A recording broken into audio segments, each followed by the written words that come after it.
ఓకేనా? సో దయచేసి అర్థం చేసుకోండి సార్, ఏం చెప్తున్నాను. ఓకేనా? Thank you so much. So నా పేరు సత్యనారాయణ సార్, మా నల్గొండ డిస్ట్రిక్ట్ చిన్నపల్లి మండల్ టూర్మేడ్ విలేజ్. సో బిఫోర్ వచ్చి సార్ నేను ఒక స్కూల్ కరస్పాండెంట్, సొంతం స్కూల్ సార్ టూర్మేడ్ పైన సెయింట్ మేరీస్ స్కూల్ అని. సో ఆ స్కూల్ని 12 సంవత్సరాలు నడిపించాను సార్. ఆ స్కూల్ నడిపిస్తున్నప్పుడు ఏ అవకాశం ఏది పట్టించుకోలేదు సార్, ఏ అవకాశం ఏది పట్టించుకోలేదు.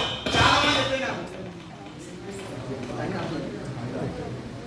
సో నాకు చాలా మంది చెప్పేది సార్, ఒకటే ఇన్కమ్ అనేది చాలా డేంజర్, సెకండ్ సోర్స్ ఇన్కమ్ ఏమైనా చూసుకోమని చెప్పేది. సో నాకేమనిపించాను, మీరు 20 మంది జీతాలు ఇస్తుంది, నాకేమవుతుంది అనిపిస్తాం లేదా? స్కూల్ సొంతం కాబట్టి వ్యక్తులు కీటా ఉంటాయి, సామాన్యంగా దిగో మనిషికి. దాన్ని అర్థమైన తెలుగు భాషలో బల్బ్ అంటారు, నిజమా కదా? అది కీట ఉంది కాబట్టి చెప్తుందే సార్. ఒక మాట చెప్పేది, ఒకదాని వాటికి ఒక రాని చెప్తే కానీ నేను వినపోయేది. ఎగ్జాక్ట్ కరోనా టైంలో ఇంటికాడ పడ్డప్పుడు తింటానికి ఎత్తుకోలేదు సార్ నాకు. సో అలాంటి టైంలో ఏమైనా దొరికితే బాగు, ఏమైనా చెయ్యాలి అనుకుంటున్నా కరోనా టైంలో. అప్పుడు అవకాశం దొరికినా సార్ ఒకనా వస్తుందని అనుకున్నా కరోనా టైంలో. ఎసాను.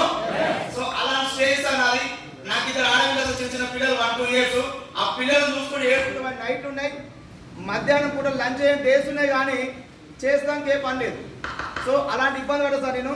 ఆ టైంలో ఏమైనా చేయాలని, పిల్లల కోసం బతకాలని రోడ్డు మీద పనులు పెట్టుకుని పనులు కూడా అనుకున్నా సార్. ఇప్పటికీ ఆ పని మా అమ్మ అమ్మతోనే ఉంది, గుర్మే గేట్ మీద బస్ స్టాప్ అక్కడ. సో అలాంటి పేదరిక సార్ నాది. సో ఆ టైంలో మళ్ళీ స్కూల్ అనేది, మళ్ళీ స్కూల్ పోతున్నా కానీ మైండ్లో స్కూల్తో పాటు ఇంకేమైనా చేయాలి అనుకున్న టైంలో నాకు ఈ వండర్ఫుల్ ప్లాట్ఫామ్ అటెండ్ చేసింది my great leader, my mentor mister DC Sai sir. చెప్పినా కూడా వినలే. ఎందుకు వినలే అంటే ఈ కంపెనీ నుంచి 6 సంవత్సరాలు వింటున్నాను సార్. వింటున్నా కానీ ఏం చేస్తున్నా అంటే సంక్రాంతి బ్యాగులు వేసుకొని ఇల్లు తిరిగి అమ్ముకుంటారు. సో ఇల్లు తిరిగి అమ్ముకోవాలి, ఎంత సార్లు ఇంత బతికి అనిపిస్తాను మనిషి నమ్మి. అట్లా సార్ ఇది అమ్ముకునే కంపెనీ ఏమో, సప్పుల కంపెనీ ఏమో అనుకుని ఇల్లే సార్. కాబట్టి ఆయన చెప్తున్నారు ఇక సౌతో సంబంధం లేదో, బాగా ఉండదో, టైం ఉండదో, టార్గెట్ ఏదేం చెప్తున్నారు, పెట్టుబడి పెట్టేదని చెప్తున్నారు. ఆయన నేను బిలీవ్ చేయలేదు సార్. 3 నెలలు డ్యామేజ్ చేసిన మా సార్ రెండోసారి ఫోన్ చేసేది, వారంలో మీటింగ్ రమ్మని చెప్పేది, ఆయన వినపోయేది. అట్లా వినకుండా ఎగ్జాక్ట్లీ 3 నెలలు డ్యామేజ్ చేసి బలవంతంగా ఓ మీటింగ్కి వెళ్ళాను సార్. ఓ మీటింగ్ పోయిన తర్వాత నాకు ఒరిజినల్ సినిమా అర్థమైంది. ఆ మీటింగ్లో ఈ స్టేజ్ పై ఉన్న గ్రేట్ లీడర్స్ అందరిని చూసిన, వాళ్ళ టెస్టిమోనీ విన్నా, వాళ్ళ మాటలు విన్నా. ఫైనల్లో 2వ తరగతి ఒక మేడం, నేను 15 ఏళ్ళు స్కూల్లో పనిచేస్తే ఏం పని చేసినా ఆయమ్మ పని చేస్తే ఆ ఇన్కమ్ 8,000 స్కూల్లో, నా స్కూల్ ఆయమ్మ 6,000 ఇస్తా. అలాంటి ఆయమ్మ ఇక్కడ వెస్టీకి వచ్చి 1 year అవుతుంది, ఆ ఇన్కమ్ 80,000 అని చెప్పింది మీటింగ్ పోయినప్పుడు. ఆయమ్మ 80,000 సంపాదమైంది, ఆయమ్మ 80,000 సంపాదమైంది. నేనెవరిని ఆ ఆయమ్మ ఇద్దరు జీతాలు ఇస్తున్నా, 3 డ్రైవర్ జీతాలు ఇస్తున్నా, 10 మంది స్టాఫ్ జీతాలు ఇస్తున్నా, నా ఇన్కమ్ పుడుతున్నా. కరోనా టైంలో నేనేం పని చేస్తున్నా, డబ్బు లేని కాడ పోరాటం ఆడటం చేస్తున్నా. ఇలా ఏదో ఉంది మొత్తం మీద తెలుసుకోవాలా వద్దా? అప్పుడు నాకు రియాక్ట్ అయిపోతాను, నా స్టెప్ మీద నాకైతే పల్ల కూడా అనిపించింది ఆ టైంలో. అప్పుడు నాకు అనిపించింది ఇన్నేళ్ళకి వెళ్ళి అవకాశాలు లేవు, దేని దగ్గర పని చేస్తున్నా, పోరాటం ఆడటం పడుతున్నావు కాబట్టి ఇది ఒక మంచి అవకాశం అనిపించింది సార్. ఏదో తెలుసుకుందాం అనుకున్నా. సార్ని అడిగితే ఎమ్మడే చెప్పలే, మన దోస్తుడు అని చెప్తే ఎంత ఇంకమా ఇది బాగా చెప్తున్నా, జోలు బాగా నేర్చుకున్నా, ఇక్కడ పోయి సప్ల కంపెనీ మీటింగ్లో పోయి చెప్తున్నా మనం ఎంత చేస్తున్నా చేయరా అట్లా అని చెప్తే నన్ను మీటింగే రమ్మంటారు సార్. నాకు టైం ఉన్నప్పుడు వస్తాను. ఎగ్జాక్ట్లీ నేను సమ్మర్ హాలిడేస్ ఉంటాయి కదా, స్కూల్ సెలవులు, ఆ టైంలో ఒక మీటింగ్ పోయినా సార్. ఒకటి పోతే 2వ వాళ్ళు పంపించింది, 2వ పోతే 3వ వాళ్ళు పంపించింది. ఇక్కడ మెంటల్గా 34వ మీటింగ్ పోయినా.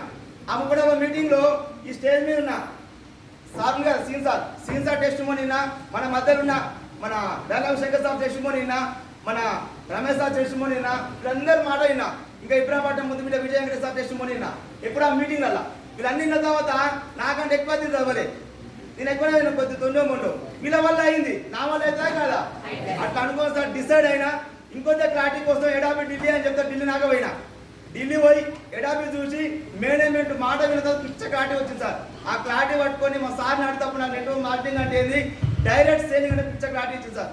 ఆ క్లారిటీ పట్టు 8 నెలలు పని చేసిన, 8 నెలలు పార్ట్ టైమే చేసిన. పొద్దున 6 గంటలకు స్కూల్ పోయేది, సాయంత్రం 6 గంటలకు ఇంటికి వచ్చేది, ఆ తర్వాత దేశం కలిసి వచ్చేది. అట్లా 8 నెలలు పార్ట్ టైం జర్నీ చేస్తే నా లాస్ట్ ఇయర్ ఇన్కమ్ జూలై 11,000. 11,000 వచ్చినప్పుడే కంప్యూటర్ స్కూల్ మొత్తానికి వదిలేసా. 7 లక్షల పెట్రోల్ పెట్టిన స్కూల్ని, 12 సంవత్సరాల పెట్టిన స్కూల్ని ఈ బిజినెస్ లో 11 వచ్చినా వదిలేసా సార్. వదిలేసిన నెక్స్ట్ మంత్ 32,000 వచ్చింది. ఆ తర్వాత 33, 40 39 56 70 95 1,12,000 స్కూల్ పని చేస్తే స్టేట్ ఫండ్. ఆ క్లారిటీ వచ్చిన తర్వాత మనకి ఓటు చెప్తాం, చుట్టాలకు కోసం చెప్తా చెప్పవా అని అందరూ చెప్తే ఏమన్నా తెలుసా? ఆలం అయితేరా నీ ముఖం తెల్లగా అయితేరా నిన్న మనం రోడ్డు మీద బతుకుని ఇంటిపై చేద్దాం అంటారా? ఇవన్నీ ఉన్నారు సార్. చాలా ఎత్తాలు తెలుసు, చాలా అవమానించు. అయినా విన్నది తెలుసుకుని నేను కాబట్టి నిలబడాల్సింది నేనే అని, నా ఫ్యామిలీకి మార్చుకోవాల్సింది నేనే కాబట్టి క్లారిటీతో డిసైడ్ అయ్యి నిలబడితే 8 నెలల 1,12,000 ప్లస్ 13 లక్షల ఒట్టుదల టాటా ఆటో స్టార్ట్ తీసుకోవడం జరిగింది. ప్రజలకు ఆలోచిస్తున్నా బాగుందా? అదే స్కూల్లో ఉంటే కార్ టైం మన స్తోమత కాదు. అర్థమైందా సార్? ఎలాంటి స్టేజ్ ఏ స్టేజ్ వచ్చి ఆలోచించండి. ఈ అవకాశం నాకే ఉందా? మనందరికి ఉందా? మరి ఏం చేయాలి? జస్ట్ బిలీవ్ చేయండి. నమ్మకం ఏమంటే రాదు, క్లారిటీ వస్తా రాదా? సబ్బు బాగుంటుంది అని చెప్పారు, రుద్దు కూడా అర్థమైందా కాదా? బాగా ఎప్పుడు ఇచ్చేది కదా తీసుకొని చెప్తారు. ఇంకేం కావాలి చెప్పండి? హనుమాన్ తాత పిచ్చ క్లారిటీ ఇచ్చింది. నెట్వర్క్ మార్కెటింగ్ అంటే ఏంది, బిజినెస్ అంటే మొత్తం మాటలు అర్థం కొందరికి. శనివారం కాలే ఎస్ఆను బాగుందా బాలేదా? అలాంటి పాఠాలు కూడా మాట్లాడంటే ఉంది అంటే ఏముందో అర్థం చేసుకోండి సార్. ధర్మబద్ధంగా న్యాయంగా కమిటీగా డిసైడ్ అయితే ఏదైనా జరుగుతుంది. ఇలా బాగుందా బాలేదా? నాకు రావడం కదా సార్, నా టీంలో 40 మందికి ఒక 30,000 నుంచి 3,500కి వెళ్ళి 50,000 40 మంది నా టీంలో. వాళ్ళ డబ్బులు వస్తున్నాయి, వాళ్ళకి ఇప్పిస్తే నాకు వస్తున్నాయి. వాళ్ళని ఇప్పుడు అందులో 10 మందికి 50 నుంచి లక్ష రూపాయలు డబ్బులు ఇప్పించాలి. ఒక 10 మందికి ఆ 10 మంది కార్మికాన్ని డిసెంబర్ వరకు బోల్ పెట్టుకొని పని చేస్తున్నా. వాళ్ళకి ఇప్పిస్తే నాకే తెలుసా 3 లక్షలు వస్తుంది. ఇది నా గోల్. ఓకేనా? ఇదే అవకాశం మనకు వచ్చింది సార్. మీ అందరూ తెలుసుకోవాలి, క్లారిటీ మసాలా కోరుకుంటూ ఈ అవకాశం ఇచ్చిన ఆల్ లీడర్స్ అందరికీ thank you so much and wish you.